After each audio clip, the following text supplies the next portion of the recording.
And I would offer perhaps the tariffs that are going on aren't just about tariffs in trade. Perhaps we are seeing an escalation at the beginning of a Cold War.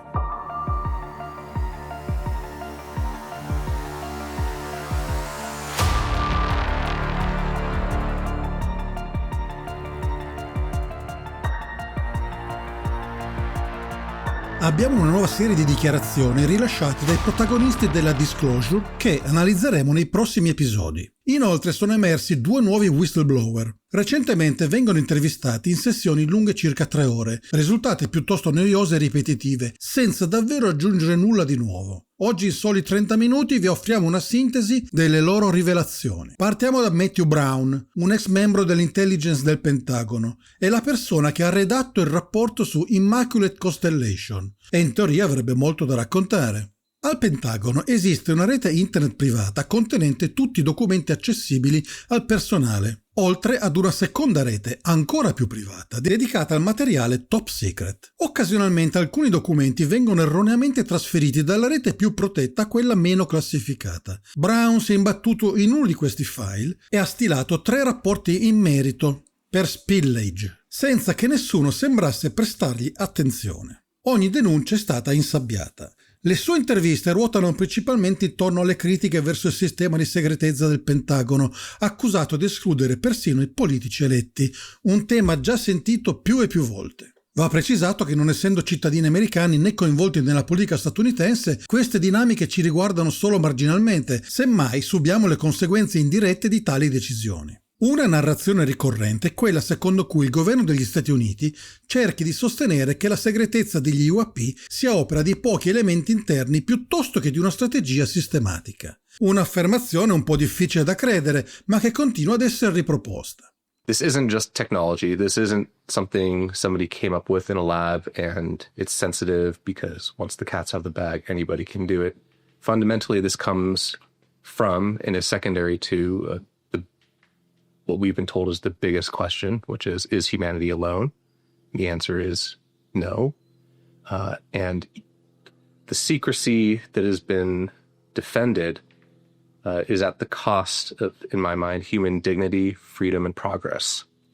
And it is no longer permissible or acceptable in my mind to continue this course, to deprive another generation of not just Americans, but humanity of their birthright to know who they are, where they came from, and what's with us.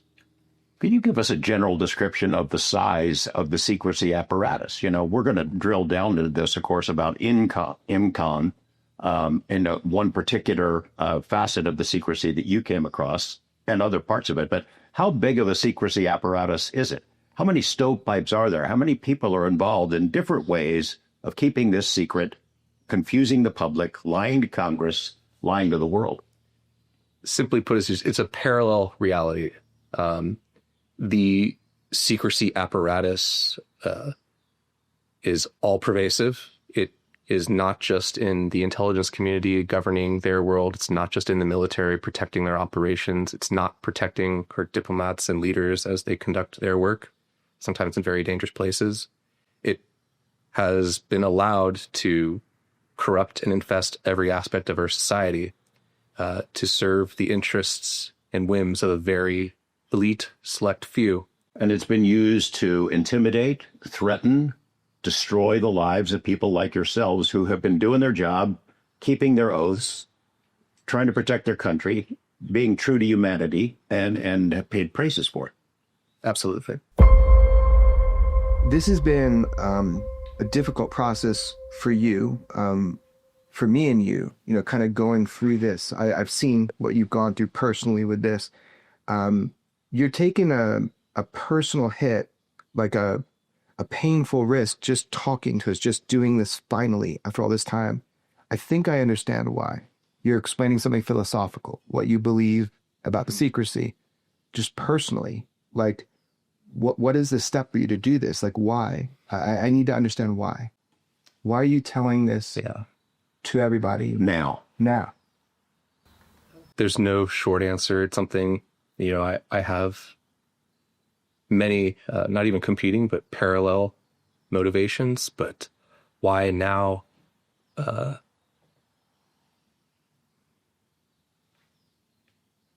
look out at the world, look inside our country. We are not headed to a good future. You're concerned. I am. Explain the concern. Ultimately, my biggest fear is what humanity will do to itself out of fear and greed, and what we have done. And we have built a prison around ourselves. It's invisible, but it's not complete. And there is still time to maybe alter our trajectory, have a different future.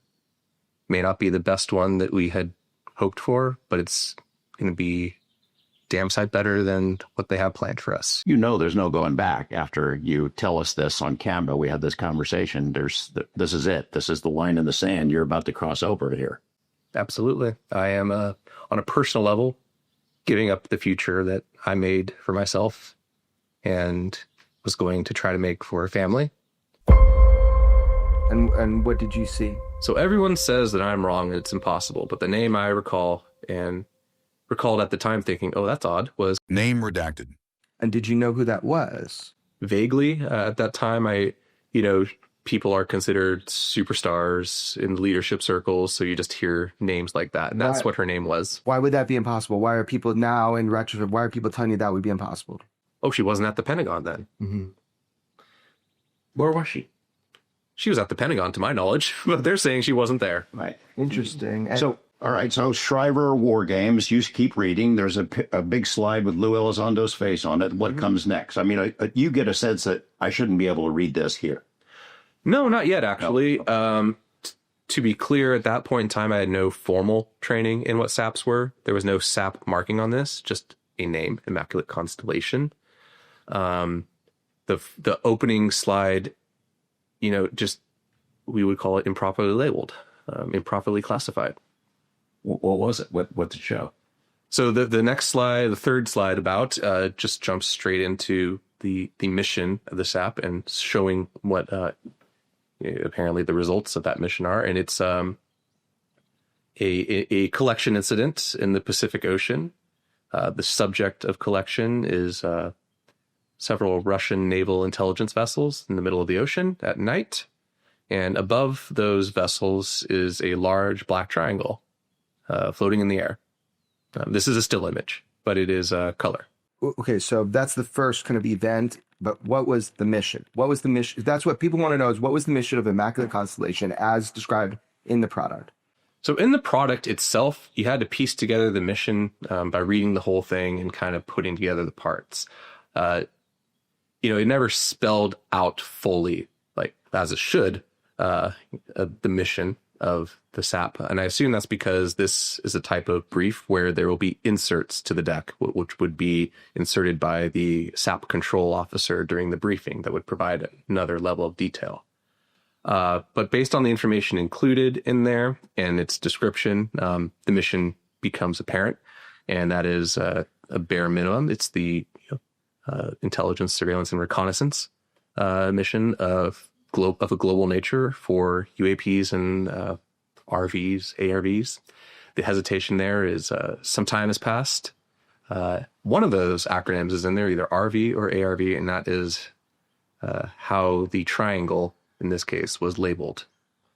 It's been 7 years. So as you're reading through this and that you're remembering RV or ARV just for our audience. So RV is, reverse Reproduction vehicle. Yeah. And the ARV would mean anomalous reproduction. We see, people in the literature say alien reproduction vehicle. It could just be anomalous, Advanced. or advanced. It could be anything that can go after A. So you don't know what that is, but I don't. This is a pretty interesting image here. It is. And then the text that accompanies it describes the incident. And what can you tell us? Yeah, the summary of that is just how it unfolded.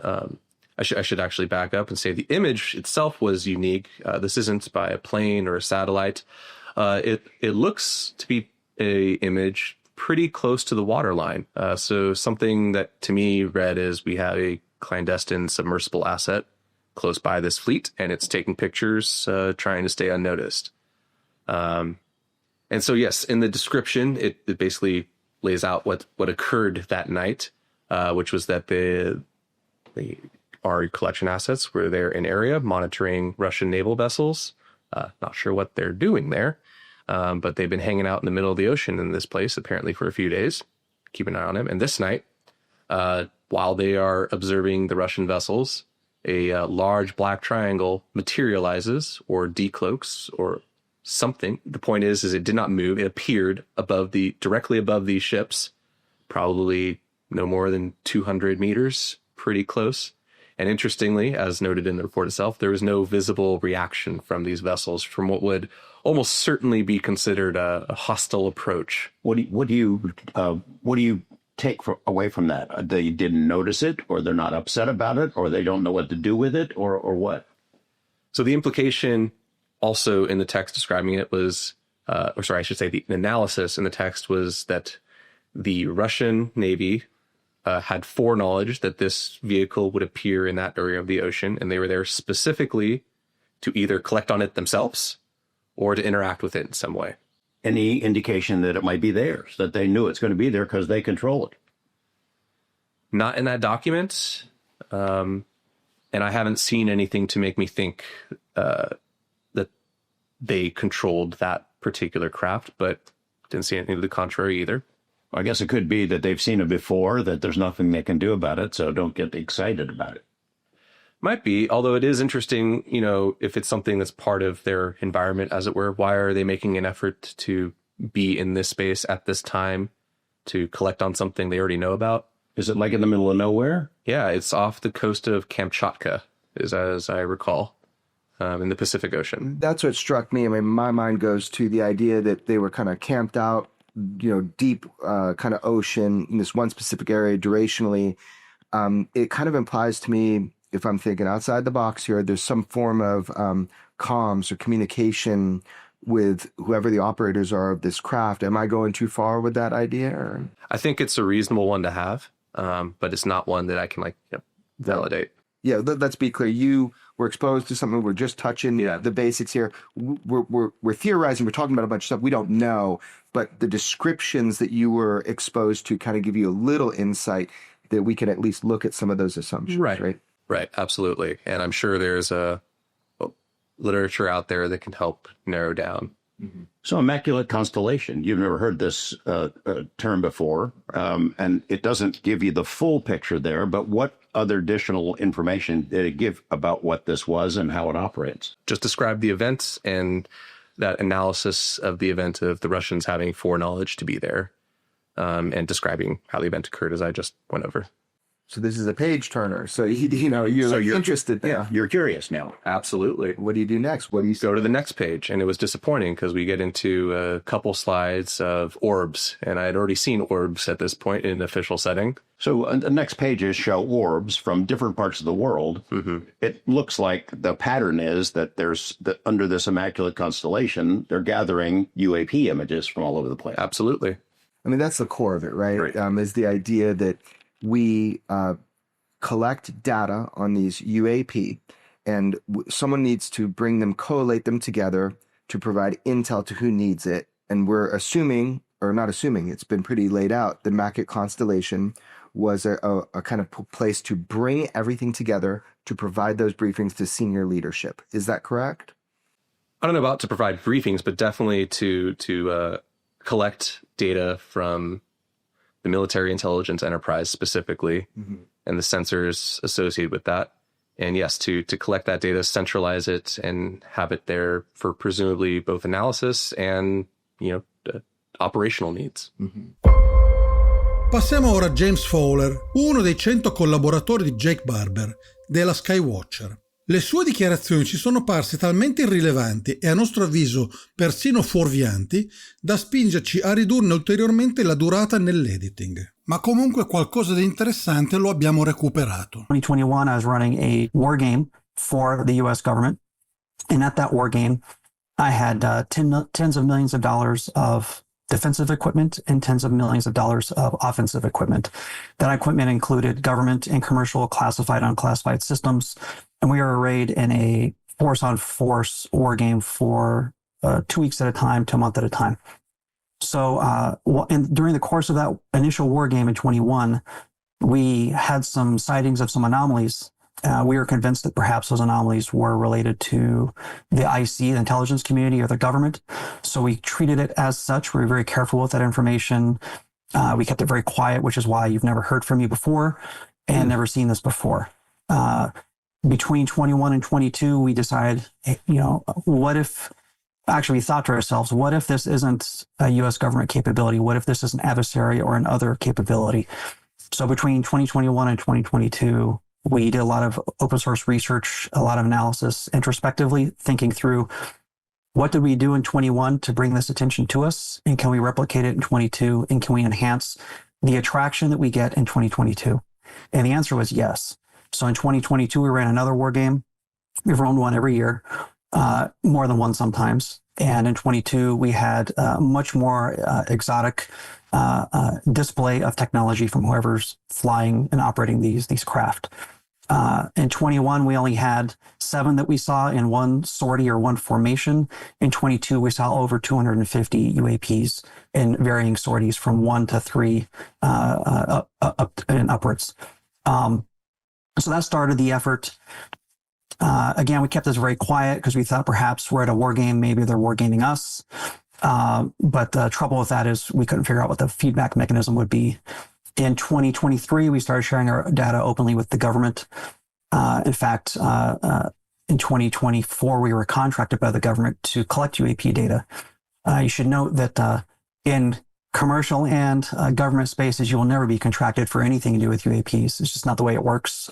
From Jake's story talking about other things, other contracts than UAPs, the same thing went for my team.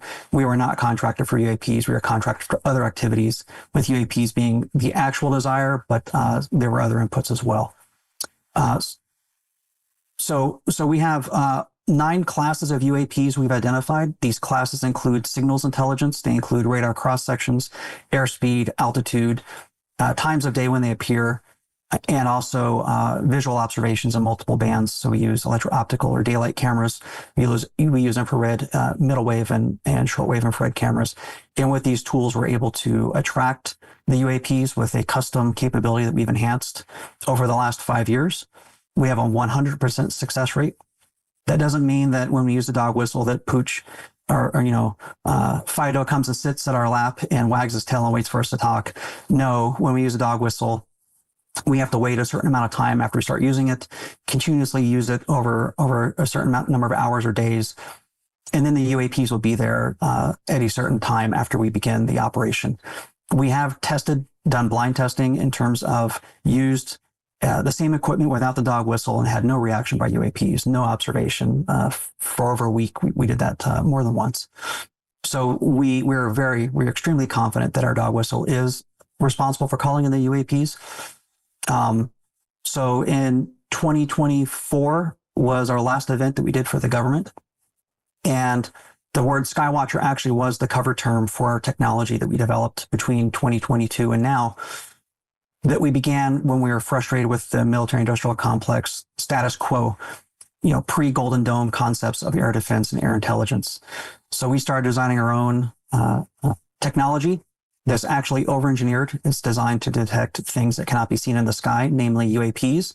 And as a byproduct, you actually detect stealth, hypersonic, supersonic, and regular threats to the airspace. So Skywatcher technology is actually a technology inspired by UAPs that we wouldn't have even thought of or thought to build without UAP observations. And we've taken those lessons learned and distilled them down to a new product, a new capability that will revolutionize air defense and air intelligence systems. So in 2025, we started our company, Skywatcher Technologies Corporation. Jake and I are both founders and partners there. And at Skywatcher, we continue with the same events I used to run for the government, except these are commercially run now. We run one event per month. And at those events, we continue to get more data. The difference is that now we have a helicopter and we have other tools. So we can chase the UAP I personally have chased about 15 UAPs and approximated two, one within about 200 meters last month. So that's what I know. We have definitive data. We have definitive knowledge. We have no clue who or what's flying these. I'm really on the fence between which entity we're observing when we observe it, but I'm firm in my belief that there's a blue bucket, probably made in America. There's a red bucket, maybe made in China or Russia. And there's another bucket that we don't know where they're from. And I'm confident that we're viewing all three of those in our airspace. One key thing to note here, Chris, is these observations occur in broad daylight in the middle of U.S. air traffic.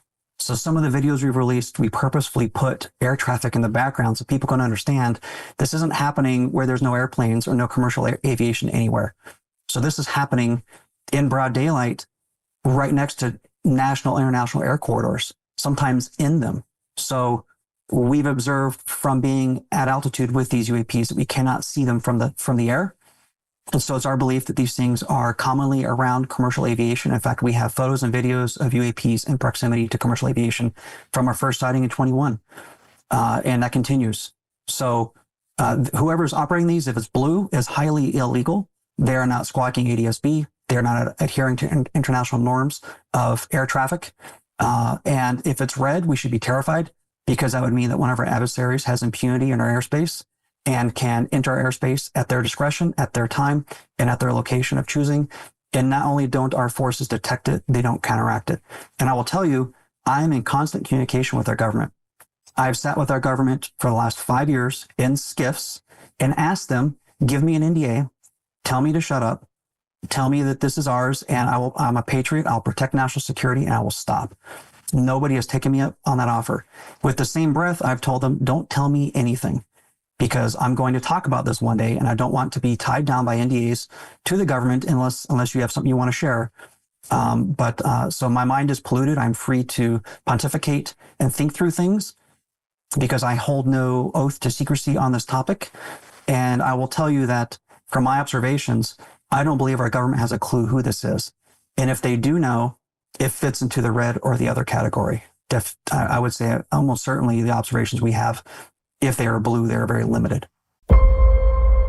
There's close to 400,000 civilians working for the U.S. government in national labs, whether they're UARCs, FFRDCs, or other labs, doing work for the government in classified projects.